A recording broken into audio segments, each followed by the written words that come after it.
بسم اللہ الرحمن الرحیم۔ پرندوں کے ذریعے اپنی مشکلات کو حل کروائیں۔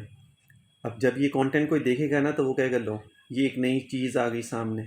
پہلی لوگ جو ہیں بڑے اعتراضات کرتے ہیں جن کو ان چیزوں کا آئیڈیا ہی نہیں ہے، جن کو ان چیزوں کا پتہ ہی نہیں ہے۔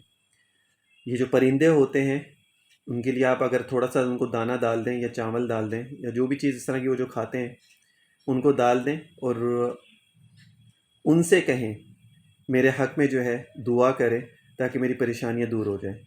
یہ ایسے ہی ہے کہ جیسے آپ کسی عام انسان کو، کسی غریب کو جو آپ کے گھر آتا ہے یا باہر کہیں ہوتا ہے، وہ کہتا ہے کھانا کھلا دو، آپ اس کو کھانا کھلاتے ہیں اور آپ اس کو کہتے ہیں میرے لیے دعا کرو، کیونکہ وہ پریشان ہوتا ہے۔ ایسے لوگوں کی دعائیں جلدی قبول ہوتی ہیں، تو آپ کے حق میں دعا کرے تو آپ کی دعا فوراً قبول ہو جائے گی۔ اسی طرح یہ جو پرندے ہوتے ہیں یہ بھی اللہ کی مخلوق ہیں، یہ بھی بھوکے ہوتے ہیں۔ جب آپ ان کو کھلائیں گے تو ان سے اگر آپ دعا کا کہیں گے تو وہ بھی آپ کے حق میں دعا کریں گے، یہ بھی اللہ کی مخلوق ہے۔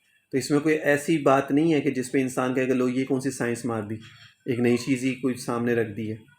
تو آپ یہ کر کے دیکھیں کچھ دن، کچھ ہفتے، پھر مجھے بتائیے گا کہ جی اس سے آپ کو فائدہ ہوا یا نہیں ہوا۔